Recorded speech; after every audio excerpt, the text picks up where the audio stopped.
And worried about getting a passport and spending all those times, those drudgeries, and going through all those processes to get one? Cry no more, because Ghana now has an online passport application system. That sounds good. What it means is that the person who needs passport will only be required to show up at the application center at an appointed time to have their biometrics captured. Now, what the new system does is that, well, it was launched actually by the Ministry of Foreign Affairs and Regional Integration, and it is expected to take a maximum of 15 working days. There is more in this report. The new system will offer applicants an opportunity to put in an application via the online portal www.passports.mfa.gov.gh or www.passports.mfa.gov.gh. The applicants will then be required to choose a mode of payment and proceed to fill the form online, and finally to the Accra Passport Application Center to capture their biodata on a chosen date for their appointment. We would look forward to the cooperation of the media in educating and sensitizing the public on the new process for the acquisition of passports in Ghana.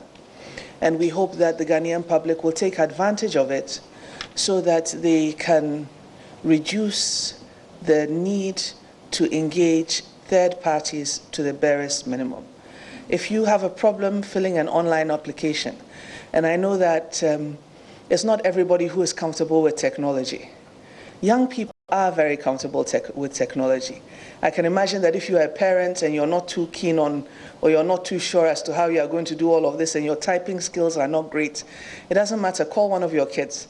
If they are educated, I'm sure they could do this for you within the shortest possible time. Our delivery service to cater for the Ghanaian business community and frequent flyers.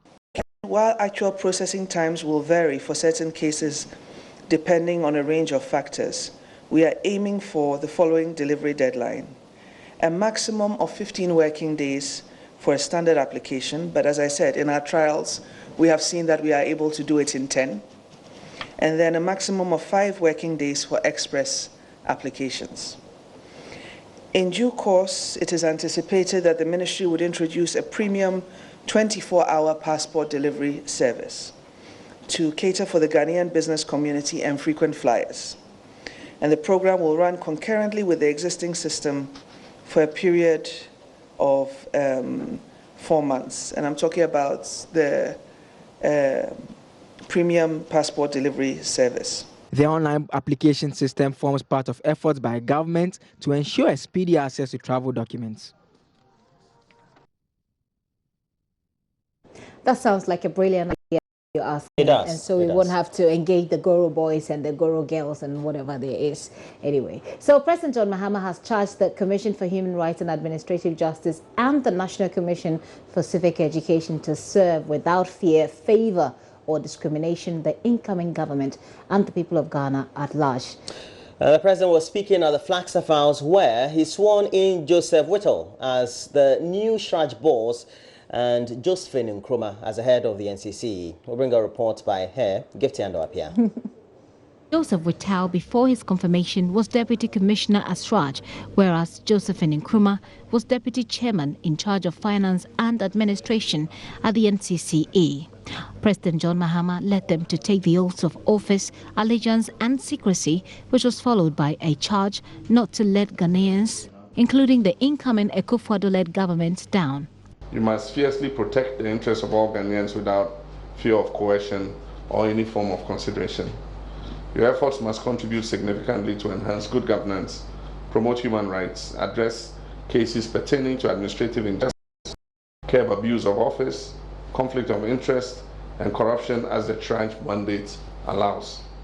Please do not let Ghanaians, including myself and my successor or successors, because Ghana will continue to go to elections, successors down. Work with integrity, dignity, professionalism, transparency, and in a non-discriminatory manner. Underscoring the importance of the two institutions to the country's democratic credentials, President John Mahama singled out the NCCE, saying the institution must be more assertive. I further expect the NCCE to be more assertive in its work and collaborate with stakeholders, not only to deepen discipline in our national life, but also to create greater awareness of the responsibilities required of us as citizens of this great country. As we head into the future, even more will be expected of you. I'm confident you will distinguish yourselves in your new roles. Speaking for herself and Joseph Wethel, the newly sworn-in NCCE chair highlighted the need for better resourcing of the organizations as well as their abilities to lead, having risen through the ranks of their respective organizations. In the last 20-odd months, I have served as deputy chair of the NCCE. Undoubtedly, the knowledge of the nuances of our respective institutional mandates enables the continuity of policy for the progress and strengthening of our institutions. We strongly urge our government to improve our resource allocation to strengthen such critical institutions as ours. Kitty Andopia, Joy News, Flagstaff House. Now we have to go to mainstream politics, and concerns have been raised, especially by the MPP's transition team, that the John Mahama-led administration is hurriedly pushing through deals and contracts, even as it exits the corridors of power. Well, speaking of the expectations of an Akufo-Addo-led administration, the newly sworn-in head of SWRAJ, Joseph Wethel, and that of the NCC, Josephine Nkrumah, tells Joy News their appointment is a necessary state function and must not be seen as a rushed move. I spoke to them yesterday, moments after they were sworn in. Look forward to Nana Akufo-Addo coming in, and we hope to work with him, especially in the implementation of the NACAP, which is currently under implementation by the outgoing administration, and we look forward to working with the MPP. Right. Yeah. Are you worried about people raising concerns about the timing of your appointment, sir? No, not. Why should there be a problem? It's a state function, and the president has the power to appoint right up to the last day. And I feel I've been in this job for a long while, feel competent, I know I can do the work, so why should I really worry? I see it as a call to serve at the higher level, and I welcome it. I see a lot of hard work, a lot of issues spelled out, so much human rights related to development, a number of complex issues are going to come up, and already I'm in it, and I know that I will continue to perform. Your expectations of the incoming government? High. Our expectations are high. They've promised us so much, and we are sure that they would live up to it. As an institution, we are there to work for all of Ghana. Are you concerned that people are raising issues about the timing of this appointment? They're saying because of the transition that we're seeing right now. You worried? Have you heard anything about that? Well, I think I've heard a few things, but honestly speaking, we still have a government in place. The president is still at post, and therefore he hasn't acted outside the confines of his rights or his duties, so I don't really see the problem. More importantly is the fact that what are the two people bringing to on board, and I think we're bringing the integrity that Ghanaians expect of us, holding the positions that we do. So we want to assure people that we have the interest of Ghana at heart. What are some of the real issues that lack of resources have, cost you? Well, as you know, our mandate is across the nation, and therefore not having the resources that we require means that we are unable to reach as many people as we would like to reach. And going forward, we need to look at ourselves as an institution, do our own internal review, assess our work, and how we can effectively move forward within the constraints of our resources. They look forward to working with the next government, of course, but then they believe that the controversies regarding the timing of the appointment really is neither here nor there, because there is a government that is still in session. From the Flagstaff House, my name is Gifty Ando-Apia for Joy News. Well, Gifty there. Okay, yeah, congratulations to them, but we do know that this decision is being contested some way, somehow, and I'm sure that it is a developing story, so we'll get you some more details on that. Now, though, the Ghana Police Service will soon deploy scores of police personnel after launch of the Operation Father Christmas That is a project targeted at ensuring public safety during the Yuletide. And speaking to Joy News on security arrangements for Christmas and the holidays, Superintendent Cephas Arthur revealed that the service will also deploy personnel onto the highways, residential areas, as well as social spots as they patrol in order to have an incident-free festivity. The highlights of the operations are supposed to be based on the following. 1, highway patrol or roads patrol, mainly to ensure that security is provided on our highways and roads to prevent criminals from attacking travelers who are shuttling between the towns and cities and villages, all for the purposes of the Christmas festivities. 2, we are going to do residential patrol, very intensive residential patrol. This is aimed at warding off criminals who might want to strike people at their homes and plunder or rob them of their valuables. You know, a lot of money and valuables will be in our homes. Even for some of us, our relatives are coming from abroad. So obviously the criminals are also doing intelligence. They know that a lot of money will be in our homes. So they would want to attack us and take them away from us.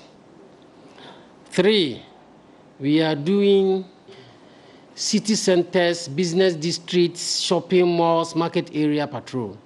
We want to saturate our cities with police presence such that wherever you pass, you see police officers. This is aimed at deterring criminals from striking and attacking people who have come to the city centers to do final Xmas shopping.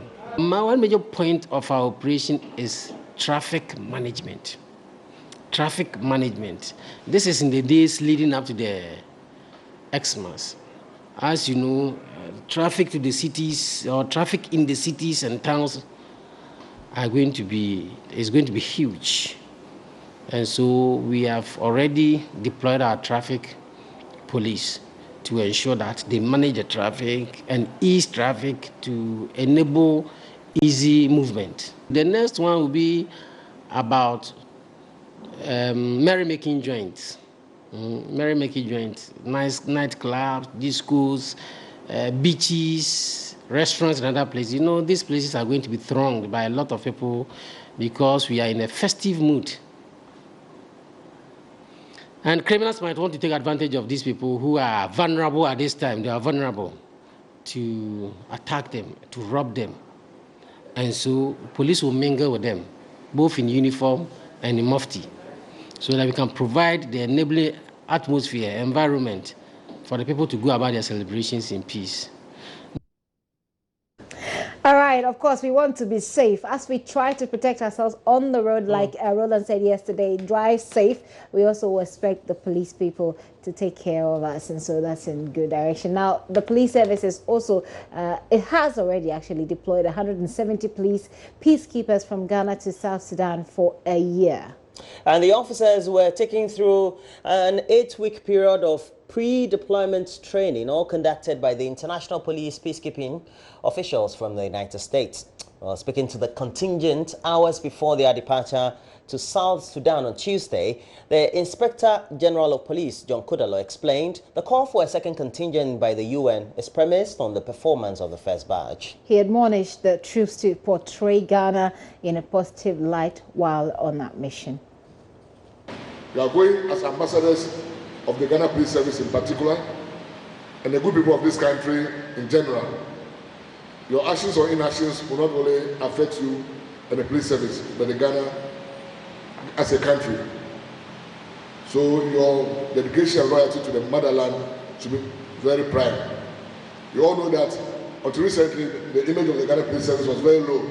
I would say 45, maximum 50%. But with the zeal, enthusiasm, and professionalism that we showed during these elections, do you know our rating has gone as far as what? A+. That's about 80%.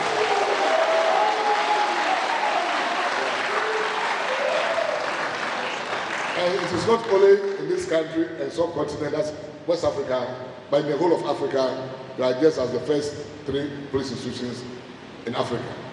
That's because of this. And you have set ourselves a very high standard. So none of us will try to bring this standard down, but to try to move above. So go and comport yourselves. You are happy you are going in groups. And this time we have tried as much as possible to make yourselves. So the police band is part of the contingent that is going. So I'm happy that you have raised the image, and all of you have come and given it your body and soul. If you want to make a job to succeed and come tops of it, you must give it your body and soul. If you go and make Nipa Nyabua typer, you will never go up, you will never succeed. You will rather end up injuring yourselves. Once again, I want to wish you God's blessings, all the best on this mission that you are going. I know you are going to excel more than the others, but the others, they are asking. We may not see you again when you return, but we wish you all the best on your duty tour. Because 1 year is quite a long time, a lot of things can happen under the bridge. But once I'm sure that we shall be with you in spirit, continue praying for you. Once a policeman, always a policeman. And I hope and pray that you come back and we shall be there to welcome you in any capacity, so far as we remain in Ghana when you return. Once again, I wish you all the best. God bless you, and come back in one whole piece and not in pieces. Merry Christmas and a prosperous New Year. Thank you. And the Motor Traffic and Transport Department of the Ghana Police Service has warned it will not tolerate commercial drivers flouting directives on the use of bus lanes reserved for the BRT system. And that is the Ayalulu bus. Well, speaking to join us after receiving vehicles and communication gadgets to facilitate patrol of terminals of the BRT, the Director General of the Patrick Edusei Sapong said drivers have been given enough education, hence they will do whatever it takes to sustain the project. The BRT started commercial operations on December 1, 2016, without what managers describe as some of the key components to ensure smooth implementation. One of such is police to patrol corridors of the BRT. This is because resources meant for that function were unavailable. Last week, the bus lanes were commissioned after the Ayalulu buses began operations in mixed lanes. In fact, to ensure the smooth running of the BRT system, management has procured pickups, motorbikes and communication gadgets to resource the police MTTD for effective delivery. The idea is to put enforcement personnel there so that the bus lanes are not violated and the buses have unimpeded access and use of the bus lanes. So that properly, they also have to be resourced so that they can patrol these bus lanes properly and make sure that they are not abused. In addition to the bus lanes, the bus stops themselves too have to be managed well so that we don't have unnecessary obstruction to the bus movements and passengers can board and alight quickly and services can be pleasant. So our main business here today is actually to hand over the resources that the enforcement personnel will use to support the bus operations. Fly on that route or what exactly? They are going to be on the corridor to ensure that the bus priority infrastructure is properly used. There are certain lanes which are reserved for the buses. We expect only the buses to use those lanes. There are certain bus stops which have to be shared. The sharing arrangement is known. So they are supposed to supervise our marshals to make sure that we don't have conflicts at the bus stops. And all of this is supported by an enforcement control center, which has been set up at the Amasama, at the Ofanko terminal. It has communication facilities. So in addition to the vehicles, we are also handing roller handsets to be used by the patrolmen as they perform their duties. The Director General of the MTTD, Mr. Patrick Edusei Sapong, was warned that the MTTD will not tolerate any attempt by commercial drivers to frustrate the implementation. We are going to make sure that whatever that it takes to sustain the project, we will do it on our part. In the beginning, there are going to be so many challenges. But like we are used to say, unless the first step is made, you wouldn't know what challenges are there. I will plead and entreat drivers especially that we have done a lot of education. So this is not the time that they have to give us many problems. They should, up to about this time, should have understood everything that we have told them. The reserve lanes must be reserved as such. Where we have to share the use of the lanes and the bus stop with them, you will do the best that we can so that we use them comfortable to their satisfaction. But where it has been reserved for the bus, you make sure that no part of it is used by them. And that'll be it for the news. But just in case you're driving on the road, you also see a lot more of those lanes that have been dedicated for the BRT. Please respect them. When we travel, for example, from the UK, we have reserved. Yes, and there are time frames within which you could use those. Yeah, you could use them, but when you see the buses traffic, coming, I don't know whether we have the rules and whether it's well established. Because then between a certain period of time, you cannot use it because of traffic, so that the buses will be more attractive because they can move easily and people will. And that's the purpose for them. Exactly. Move. And when you do, you know, and then the camera catches you, you get to pay. But I don't know how it's going to work around here. Oh, in Ghana, no camera. But I believe that the people of Ghana are law-abiding citizens, and so yes. But we also need to implement the laws. The laws are there. Law-abiding code. So we need to implement the laws. But then, come on, let's make this work. Law-abiding code. Let's make this work. Okay, so we'll be back with a newspaper review. This is the AM show. It's been fantastic so far. I believe that you're enjoying it. So please stay with us. We'll be right back.